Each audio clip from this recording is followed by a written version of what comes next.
Hi class, this week you're going to begin the User-Centered Usability Design Project, and you should start by downloading the PDF titled Final Usability Project. What this project is a project that's going to help you evaluate the prototype you've made. So you just finished designing a prototype, now you're going to use user testing to evaluate it. So you're going to develop a usability test, and that test is going to help you retrieve qualitative and quantitative data about your prototype. Qualitative data is when we collect from users reactions about the quality of what we've made, and we let the users provide their response in their own words. So we ask them open-ended questions, for example. Quantitative data is when we can assign quantities to what we're asking. So if we ask a question like, did you ever get lost, and people can say yes or no, then we can have quantities, because we can have the quantities of people who said yes and the quantities of people who said no. So qualitative and quantitative data are both going to help you understand whether what you've made is appropriate and also help you understand where you can make improvements. But qualitative data is when we ask users specifically in their own words to tell us about what they've seen, whereas quantitative data is when we assign numbers to what we're asking about. You're going to then interpret these data sets, and you're going to meet with your instructor to discuss the data and evaluation. And at the end of this project, you're going to present your data and evaluation and talk about what you learned about your prototype and what needs to be improved within your prototype. So what are you going to do this week? Well, this week you're beginning the project. So you're going to develop questions that, when answered, will help you learn about how people respond to your work and what you can do to make it better. Full instructions are provided in the iCOM201 Final Usability Project PDF in this week's folder. You need to download this. Even though I'll be going over some of the points from that instructions sheet here in this lecture, you really will want to download this and keep it with you because it has much more detail than I provide here. So what we're going to do this week is a three-step process. The first step is to create a basic set of demographic questions. And again, look in the handout. I'm not going to go over these because everything you need for demographics is listed right in the handout. For step 2, you're going to create a group of 5 to 8 questions that you would like answered. Now, step 2, these questions are not questions you're asking the users. These are questions that you are curious about, questions that you have that the user's not going to answer directly. So these are really questions that you want to know. So you made a prototype. What do you want to know about it? Maybe you want to know something like, do users know how to navigate the site, or do users think it's professionally designed? So again, these relate to user perceptions. These are not questions that you ask the users. These are question areas, questions you have for exploration of your prototype, things you want to know about your prototype. Does my prototype work on all different browsers? Does my prototype look professionally designed? Can people use it and navigate around it? Does it make me look good? Things like that. From that set of questions, so you're going to develop 5 to 8 questions that you want to know about, and from that, you're then going to sort of translate that into questions that the users will answer. So for each of those questions you have, you're going to create a test question set or module that helps you answer the question. So each question is going to have Likert scale questions and open-ended questions, and there's another handout that goes over those, so I will go over them here a little bit, but you need to download that handout as well. So here's an example. If one of your questions that you have for yourself in step 2 is, do users understand how to navigate my site, you're going to create modules of questions that the user is going to answer. And the first part of your module is going to be Likert scale questions. So as an example, if I want to know if people can navigate the site, here's 2 questions I can ask them. I understand how to interact with the site, and I never get lost when I'm on the site. So Likert scale questions, you'll notice, do not end in question marks. They're not questions in the way they're written. They're statements. And then the user either agrees or disagrees with the statement. Let me repeat that because that's one of the areas where students tend to not perform well, is these Likert scale questions. Likert scale questions are not stated as questions. They're statements. I understand how to interact with the site. I never get lost when I'm on the site. I think the site is professionally designed.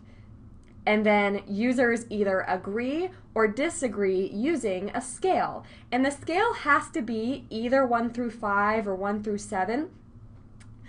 The scale has to be an odd number because you have to have a middle. So you'll see here we have strongly disagree, disagree, neither agree nor disagree, agree or strongly agree. And this gives our users a neutral option. If they don't know how to answer this question or they're not sure, they can answer 3 and it's right in the middle. So I would suggest just sticking with 1 to 5 or 1 to 7, but if you do for some reason want to do like 1 through 9 or something, you need to have an odd number.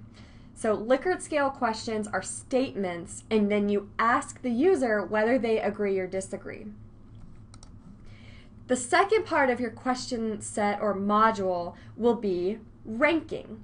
So rank these terms in ease of use. This question gets at our overall big picture question of, do users know how to navigate? So we're going to have them rank. What's easiest to use? The navigation, understanding the work experience of the person who is shown in this portfolio site, the visual layout, and you could come up with other areas to rank as well.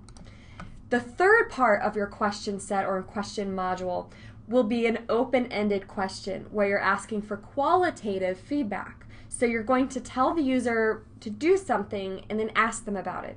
So go to the home page, navigate to my logo designs, and here's a little note from me. You want to pick something really deeply embedded. If you're testing navigation, you don't want to say something like go to the home page because that's easy. Anyone can do that. You want to find something that's pretty hard to find and then see if people can find it. And then you're going to ask the user to briefly explain their experience. So they're going to have the chance to sort of type out in a paragraph form their thoughts. You're going to put modules together for all of your questions. So again, you have 5 to 8 things you want to know about, and then for each of those, you're going to create Likert scale, ranking, and open-ended questions. And you're going to type all this up in a Word document, and when you're done with the Word document, you're going to put it in Google Forms, and there's a video this week on how to do that. By the end, you should have something like this, and there's a link. The same link that you see here in this slide is available in this week's Blackboard folder. So here's an example. You can see I start with demographics, and then my first area of inquiry was navigation, so I made a little header.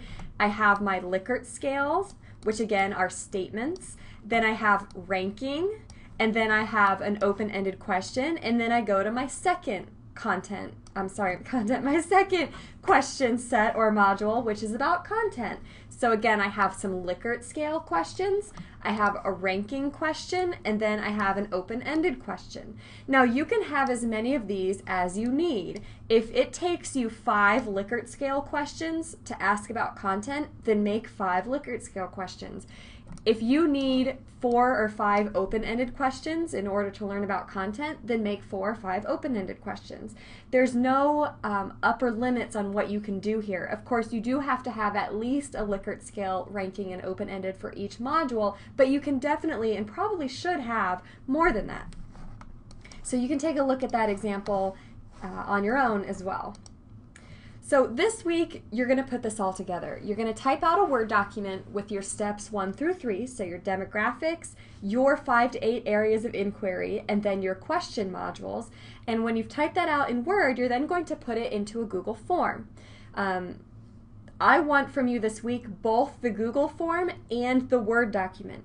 I'm going to leave comments on your Word document. I can't leave comments on your Google form, so I need that Word document. I'm going to leave comments on your Word document, and I expect you to make changes based on my comments. When I make comments and you make changes, you'll turn your Word document in again, and I, at some point, will approve your question set. Now, if you've written it well the first time, I'll approve it right away. If it takes you a couple tries, then that might take a few days for me to approve it and for your question set to be ready. But that's what you're going to do this week.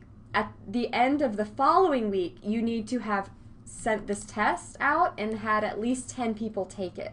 So it's really imperative that you get me your Word document and your Google Forms on time. I will spend the weekend leaving comments on them and working with you to improve them. Make sure you are checking to see that I've left comments and to see whether or not your work has been approved, because you'll need that approval before you move on to next week's assignment, which is to actually use this question set. So that's everything for this week. If you have any questions about what you're doing or how to use forms or anything like that, please don't hesitate to contact me. I'd be happy to help.